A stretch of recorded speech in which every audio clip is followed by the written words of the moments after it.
ॐ ऐं ऋषिभ्यो नमः। ह्रीं गुरुभ्यो नमः। श्रीं मातृभ्यो नमः।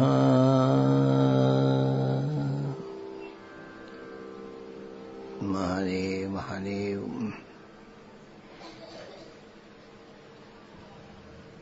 कुछ दिन पूर्व होली के दिन वसंतोत्सव प्रारंभ किए थे। अब वसंत नवरात्रि प्रारंभ करेंगे।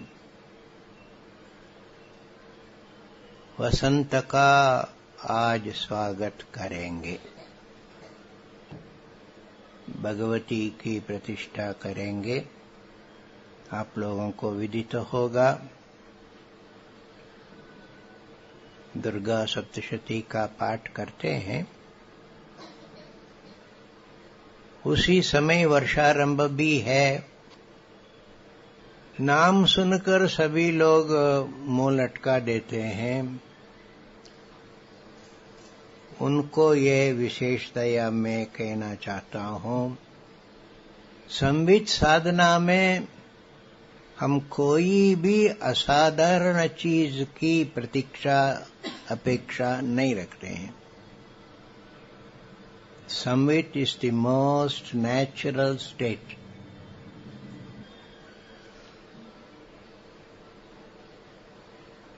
इसलिए हमारे लिए ये संवितमय वर्ष होगा।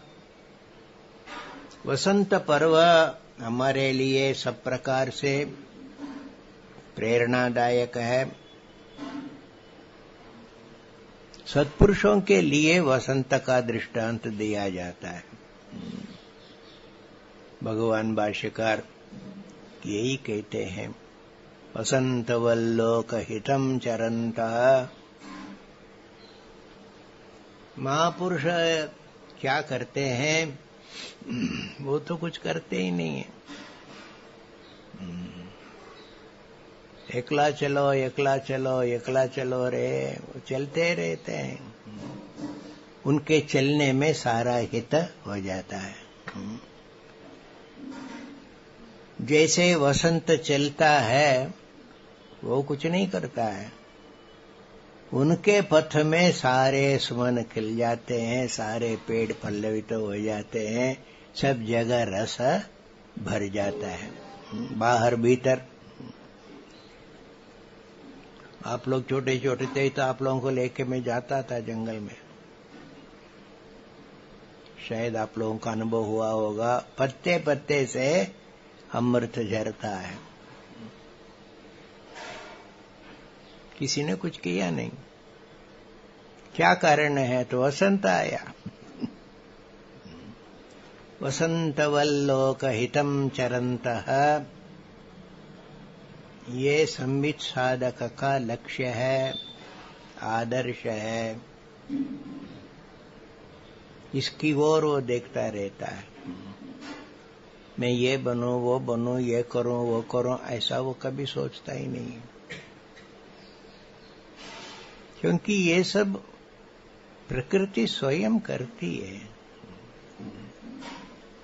स्वभावस्तु प्रवर्तते। सहज भाव से, स्वभाव से भगवान संसार को चलाते हैं। वो उनका भाव है। प्रश्न है तुम्हारा क्या भाव है? ये स्वभाव तुम्हारा तुम्हारे हाथ में है। तुमको निर्माण करना है। भगवान ने तो शरीर दे दिया, प्लेग्राउंड दे दिया, अब प्ले करो। अब ये नहीं कहना कि आप ही प्ले करो, तब तो वो फिक्सिंग हो जाएगा, मैच फिक्सिंग हो जाएगा। लोग यही चाहते हैं, मोक्ष फिक्सिंग कर दो। मेरे लिए मोक्ष दे। मोक्ष देंगे तो फिर रहा क्या? तुम्हारा यह मोक्ष नहीं रहेगा। इसीलिए हम कहते हैं ये वसंत के आदर्श को लेकर चलो। हमारे गुरुजनों ने यही एक साधारण उपदेश दिया। असाधारण उपदेश छोड़ो तत्त्वमसि आदि। बहुजन हिताय बहुजन सुखाय। हाँ? जानते हो? नहीं जानते हो? अच्छा, चुनाव रैली नहीं देखा? चुनाव के समय में सभी नेता के मुंह में यही है। बहुजन हिताय बहुजन सुखाय। बहुजन सुखाय नहीं, सर्वजन सुखाय। सर्वजन हिताय, सर्वजन सुखाय। जहां जाते हो वहां हित होना चाहिए। किसी का भी अहित तुम्हारे आने से नहीं होना चाहिए, वो अपना आप करेगा। कर्मानुसार सुख दुख सबको मिलता, भगवान नहीं देते हो। सुख से दुख से न कोपि दाता, स्वकर्म सूत्रे ग्रथितो हि लोकः। इसलिए स्वकर्म से, पूर्वकृत दुष्कर्म से कोई पीड़ित है, दुखी है, वो तो उसका हिसाब है। तुम्हारा क्या हिसाब है? यदि उसके पास जाओगे तो उसको थोड़ा चित्त की शांति, आश्वासन, ठंडक मिल जाए। ऐसा जाओ। जानते हो ना, महाभारत के आखिर में कई प्रकार की कहानी, उपाख्यान। एक युधिष्ठिर रह गए पांडवों में, महाप्रस्थान करते करते बाकी सब गिर गए, एक युधिष्ठिर सीधे गए। विमान आया स्वर्ग ले जाने के लिए, दूत आए स्वर्ग ले गए, परीक्षा करके। परीक्षा किए थे ना कुत्तों को लेकर। मैं केवल धर्म चाहता हूं, मेरा कोई किसी का राग, किसी के द्वेष ऐसा नहीं है। वो कुत्ते को भी कष्ट नहीं हो, ये दृष्टि। मेरे को स्वर्ग नहीं चाहिए। तब हंसते हुए कुत्ते रूप से आए धर्मराज, कहने लगे ये तुम्हारी अंतिम परीक्षा थी, चलो। स्वर्ग ले चले। स्वर्ग जाते ही उन्होंने नजर दौड़ाया और बहुत चिंतित हो गए। क्या बात है? पांडव कहाँ? पांडव को यहाँ कहाँ ढूंढ रहे हो? पांडव यहाँ नहीं है तो कहाँ है? तो नरक में है। अब वो दुर्योधन वहां सिंहासन पर बैठ के वो पान खा रहा है। उन्होंने ये नहीं पूछा कि इसको कैसे बैठा है, उनको क्यों नहीं बैठा है, कुछ नहीं कहा। उन्होंने कहा कि देवदूत मेरे को नरक ले जाओ, उनसे पहले मिलना चाहता हूं। कहा जैसी आपकी इच्छा, थोड़ा समय के लिए। कहा ठीक है, थोड़ा समय। नरक ले गए। हाहाकार मच रहा था। और वो ऊपर से गए, रास्ते में इधर भी सारे तड़प रहे हैं, उधर भी सारे गड्ढे में गिरे हुए हैं, कोई तो कढ़ाई में गिरा हुआ है, तल रहे हैं।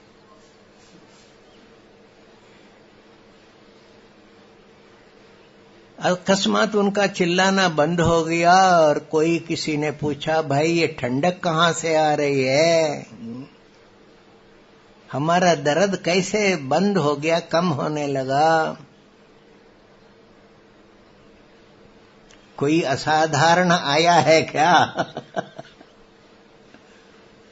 देवदूत ने कहा असाधारण नहीं है, एक साधारण युधिष्ठिर आए हैं। जो युधिष्ठिर आए, सब चिल्ला उठे, युधिष्ठिर थोड़ा ठहर जाओ, हम जानते हैं आप नरक में रहने के लिए नहीं आए, विजिट करने आए हैं, आप थोड़ा ठहर जाओ तो हमको शांति मिलेगी।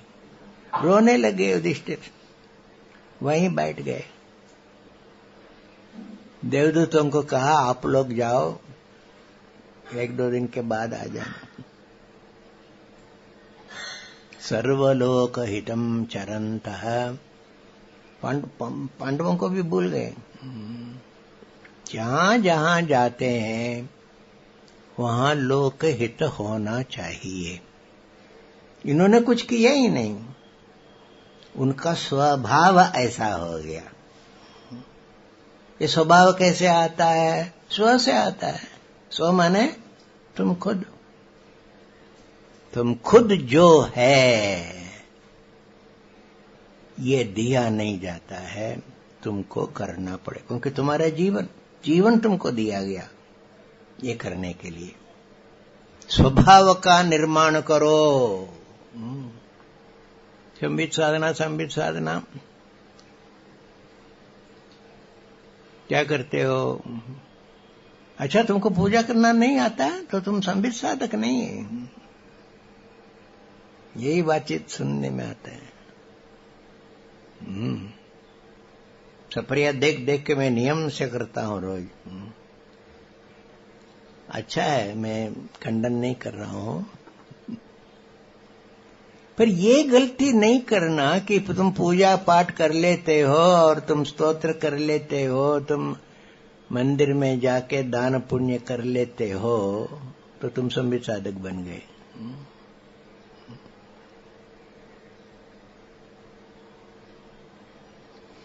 दूसरा व्यक्ति वो बस एक ही काम करता है, दुकान में बैठा रहता है। क्या करता है?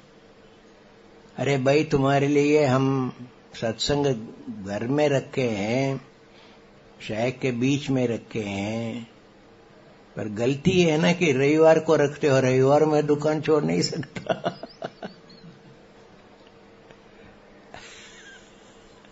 धनार्जन करना है, ये तो धर्म है, कर्म है, बिल्कुल ठीक है।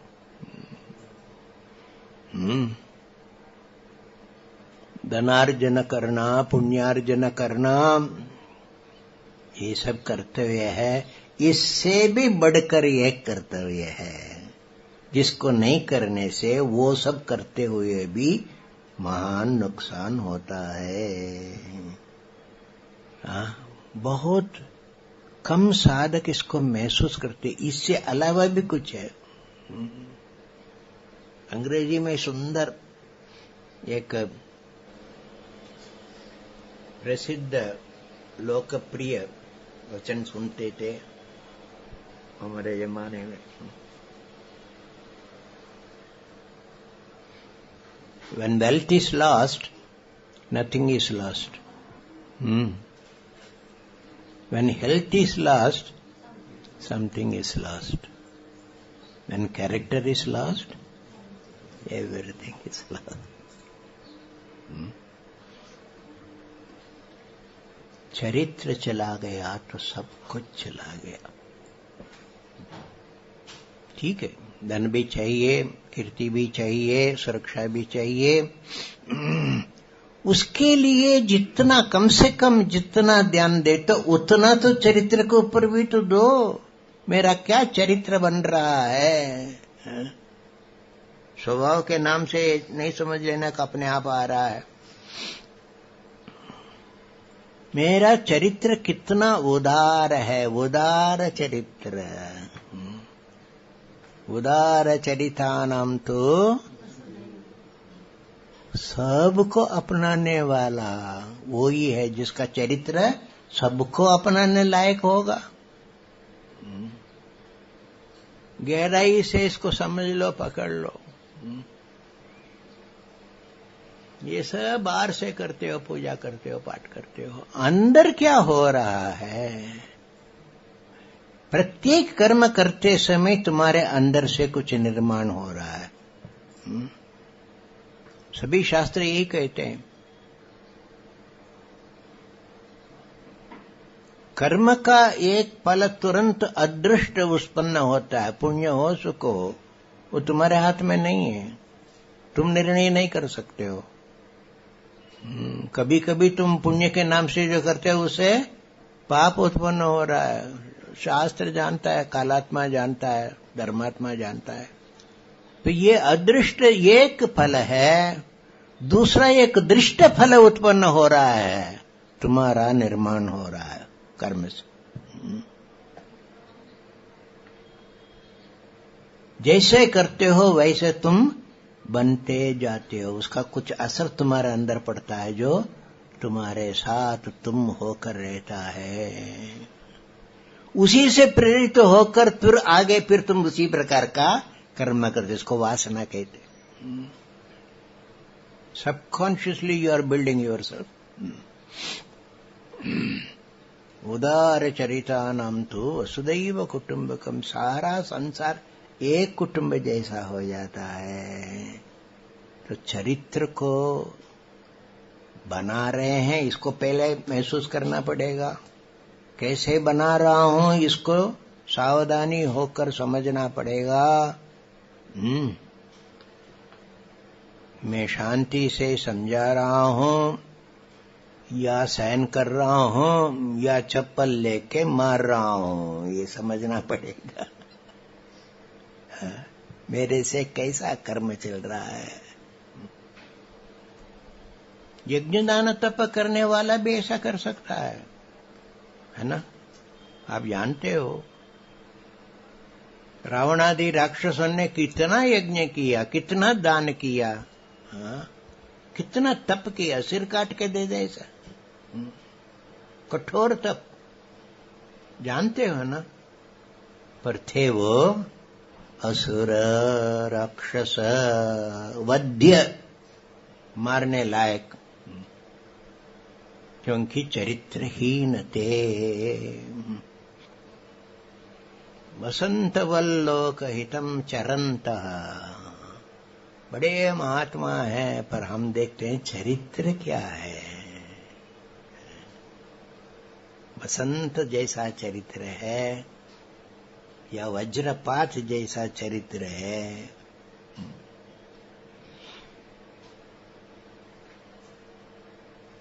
कई बार इसके ऊपर हम आपको याद दिला चुके हैं। प्रतिदिन अपना आचरण के बारे में ध्यान करो। शाम को आरती नहीं करो तो कोई बात नहीं, ये जरूर करना। प्रत्यहम प्रत्यवेक्षेत, स्वयं के द्वारा क्या आचरण हुआ उसको जरा निरीक्षण कर लो। किम्न में पशुभिस्तुल्यम किम्न सत्पुरुषैरिह, कैसा आचरण किया, सत्पुरुषों के जैसा आचरण किया या पशु का जैसा आचरण किया।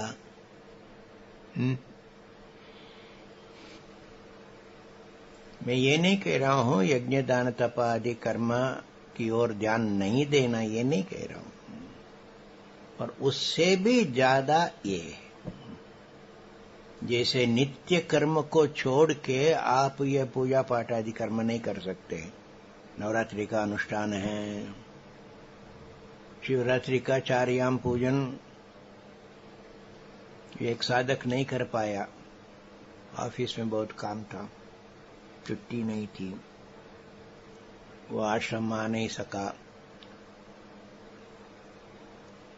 ये भी दृष्टांत आपको शायद मैंने बताया होगा। घर लेट गया, पत्नी को कह दिया कि सब तैयार रखना, चारयाम पूजा करूंगा मैं। 7 बजे मुश्किल से घर गया, देखा तो पूजा घर में कुछ भी नहीं है। चिल्लाया, किस पर चिल्लाएगा, पत्नी पर चिल्लाएगा। क्या कर रहे हो तुम, मेरे प्रथम यहां पूजा कैसे होगा। उन्होंने कहा मैं बीमार हो गई, मैं उठ नहीं सकी, कई कारण थे। वहां वो बेलन रखा था ना वो किचन में, वो बेलन को लेके ऐसा ही मारा, ऐसा मारा उसको। दूसरे दिन वो मिलने आए तो देखे ये सब सूझा हुआ, ये क्या हो गया तुमको? कुछ नहीं, ऐसे गिर पड़ी। उसकी छोटी लड़की थी, उसने बता दिया मेरे को, पापा ने मारा। इसको मैं संबित साधक कैसे कहूं? ये होता है, अभी भी होता है। इसलिए बार बार मुझे ये कहना पड़ रहा है, शील का निर्माण करो। ये चरित्र कहने से कुछ समझ में नहीं आता है, पर शरीर शास्त्रों में शील के बारे में बहुत विचार किया, बहुत वर्णन किया, उदाहरण दिया। शील ही सब कुछ है। कौन कैसा है इसको केवल उनका शील ही बतला सकता है। जिनका तुमने अनुशीलन किया, पालन किया, उसको शील कहते।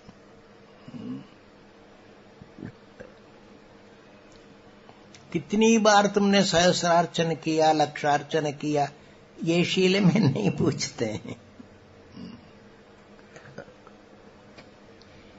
कितना तुम गाते हुए, आश्रुपात करते हुए भगवान का चिंतन किया, ये शील में पूछते नहीं है। कितना दूसरों को दुख दिया या शांति दी है, कितना सुख दिया, ये पूछते। इसीलिए जिसको तुम पकड़ रहे हो वो अपने आप आ जाएगा। धन से जो सुरक्षा चाहते हो वो सुरक्षा अपने आप मिल जाएगा, पर धन की क्या जरूरत है? जो प्रशंसा तुम इस प्रकार के झूठ मूठ बोल के, वायदा करके वोट खरीदना चाहते हो ना, वो तो यूं ही मिल जाएगा। शीलवान पुरुष हो, ये ध्यान रखना हो।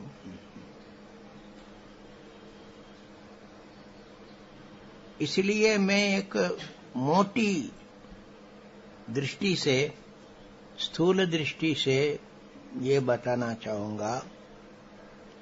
प्राय लोग पहचानते नहीं है मैं कहाँ शील से छूट रहा हूं। शील का कोई निर्धारित कोई रूप तो है नहीं।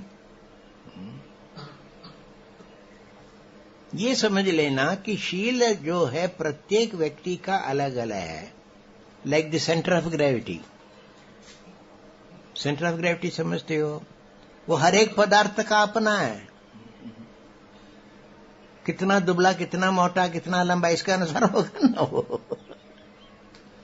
तो तुम्हारी अंतरात्मा शरीर, जैसे शरीर की सेंटर ऑफ ग्रेविटी यदि तुमसे बाहर चला गया तो हरिओम तत्सत, फटाक से गिर जाओगे ना। सेंटर ऑफ ग्रेविटी समझते हो? संतुलन समझ लो। शरीर का संतुलन बिगड़ गया तो डॉक्टर के पास जाना पड़ेगा। सेंटर ऑफ ग्रेविटी कभी भी बाहर नहीं जावे। आत्म संतुलन बना के रखो। शील, इसी को शील कहते। आत्म संतुलन। आत्मा माने मैं, उसमें नहीं जाना वो क्या है, वो सच्चिदानंद आदि में तो समझ में ही नहीं आएगा। पर मैं ये क्या कीट पतंग सब महसूस करते हैं। केवल मनुष्य के अंदर ऐसी बुद्धि है जो उस मैं को पकड़ सके। दूसरे लोग तो मैं महसूस तो कर रहे हैं पर पकड़ते नहीं, विश्लेषण नहीं करते हैं। ये मनुष्य की विशेषता। तो मनुष्य का शील ये है आत्म अनुभूति। तो ये आत्म सम्मान जो है, आत्म गौरव, ये दूसरों के कहने से करने से ये नहीं जाता है। हम ये तो रखते हैं दूसरा कोई कह दिया तो नींद ही नहीं आती। मेरे ऐसा कह दिया, उन्होंने ऐसा अपमान कर दिया। तुमको क्या अपमान होगा? हाँ, तुम आत्म संतुलन खो जाओगे तो तुम्हारा वास्तव अपमान हुई है। स्वयं तुम अपने कारण उठते हो, अपने कारण गिरते हो, भगवान कहते हैं ना। तू ही अपना मित्र है, तू ही अपना शत्रु है। किसको पीटोगे? अपने आप को पीटो।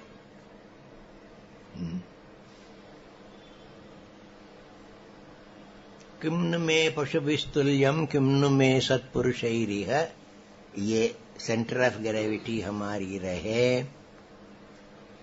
इसके लिए ये सब पूजा पाठ की जरूरत नहीं है। हाँ, वो करने से आपके अंदर आत्मबल बढ़ेगा, उस आत्मबल से आप ये रिकवर हो सकते हो। सहकारी मात्र है। साधारण जो मानव जीवन, उसको आत्मसम्मान से यदि आत्मदृष्टि से निभाओगे, तुम्हारा आत्मस्वरूप भी नहीं बिगड़े, वो दूसरे का आत्मस्वरूप भी नहीं बिगड़े। ये शील कहते। ये इस मानव योनि में तुमको भेजने के पीछे ये एक विश्वात्मा के अंदर उद्देश्य है। देखते हैं कैसा खेलता है, बुरी तरह से खेलता है या नियमानुसार खेलता है। साधारण जीवन, अजीबो गरीबो, हम संबित साधना सब के लिए रखते हैं। कोई यदि पूजा पाठ नहीं कर सकता है, कोई बात नहीं, शील का आचरण करता है कि नहीं, मुख्य तो ये है। इन साधारण नियमों को अपनाओ जो आप जानते हो। किसी उपदेश की जरूरत नहीं है। किसी ने पूछा किसके कारण ये धरती टिकी हुई है, तो शास्त्रकार ने बड़ा सुंदर जवाब दिया। 4 पुरुष ऐसे हैं, जैसे खटिया के 4 पैर होते हैं ना, उसके ऊपर वो टिका हुआ है। वैसे ये धरती 4 पुरुष के ऊपर टिकी हुई है। दयालु रमदस्पर्शः सत्यवादी जितेन्द्रियः एतैः पुण्यतमैश्चैव चतुर्भिर्धार्यते मही। चतुर्भिर्धार्यते मही। मही इस धरती को 4 पुण्यतम पुरुषों के द्वारा धारित है। पुण्यतमई ही कौन है यह पुण्यतम? दयालु, एक अमद स्पर्श, जिसको कभी घमंड छूता नहीं है, घमंड होता ही नहीं। अमद स्पर्श, सत्यवादी, झूठ कभी नहीं बोलता है। जितेंद्रिय, अपने इंद्रियों को वश में रख सकता है। क्रोध तो आ रहा है पर वो चप्पल उठा के नहीं मार। जिसका घमंड नहीं है, नम्र, सत्य बोलने वाला, संयमी। क्या कोई असाधारण है क्या? झोंपड़ी पट्टी में नहीं हो सकता है। क्यों भाई? प्रत्येक मानव इन शील को अपना सकता है, इतना ही चाहिए।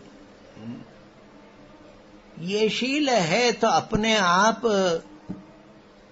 योग आदि सिखाने वाले, ज्ञान आदि उपदेश देने वाले ईश्वर स्वरूप महापुरुष अपने आप आ जाएंगे। तुमको चिंतन करना नहीं है। अब महापुरुष लाउड स्पीकर लगा लगा के चिल्ला रहे हैं, कितना आकर्षक कार्यक्रम रख के आप लोगों को योग सिखा रहे हैं, ज्ञान दे रहे हैं, और तुम अपने सेंटर ऑफ ग्रेविटी होके बैठे हो। कुछ नहीं होगा, न तुम्हारा होगा न गुरुओं का कार्य होगा। वसंत गान करते हुए समाप्त करेंगे। अभी जो बोला यही गाएंगे हम।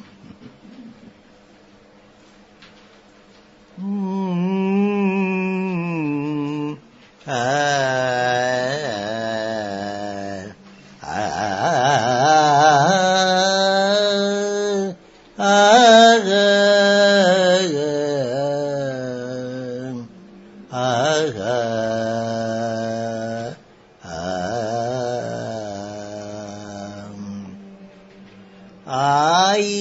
वसंत ऋतु जीवन में,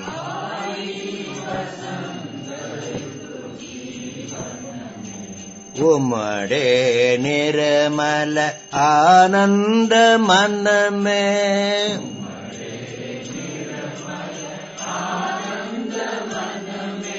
आई वसंत ऋतु जीवन में,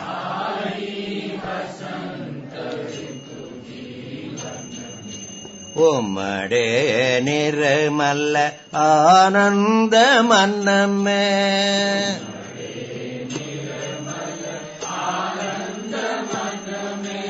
उमड़े आनंद साधक मन में,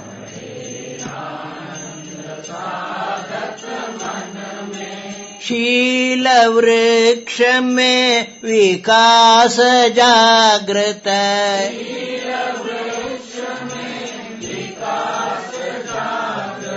शील वृक्ष में विकास जागृत,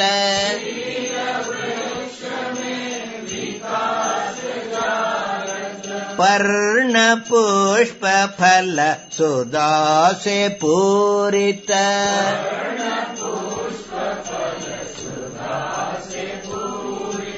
पर्ण पुष्प फल सुधा से पूरित,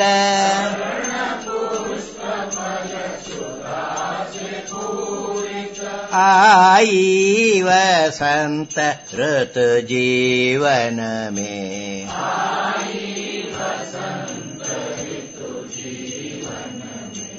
उमड़े निर्मल आनंद मन में,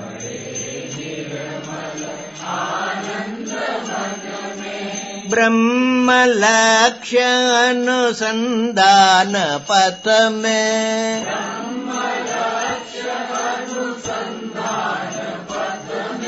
ब्रह्म लक्ष्य अनुसंधान पथ में,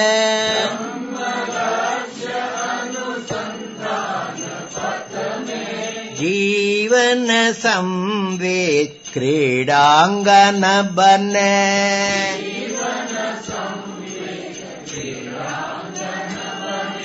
जीवन संवेद क्रीडांगन बने,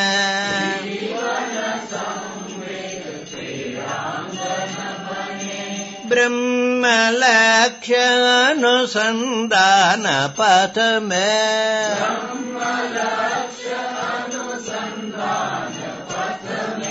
संवित सत्संग घर आंगन में,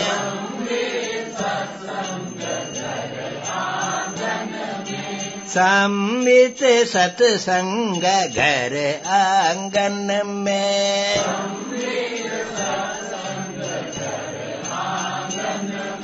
आई वसंत ऋतु जीवन में, उमड़े आनंद साधक मन में, उमड़े निर्मल आनंद मन में,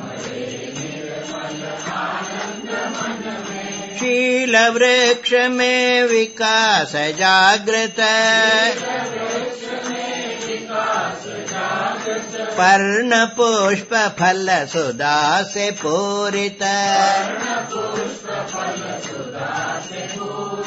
ब्रह्म लक्ष्य अनुसंधान पथ में,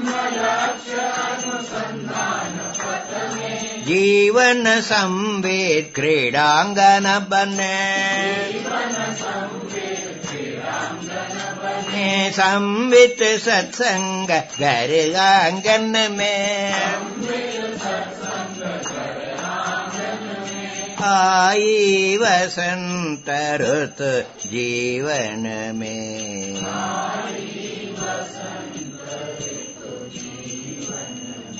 उमड़ेगा आनंद साधक मन में।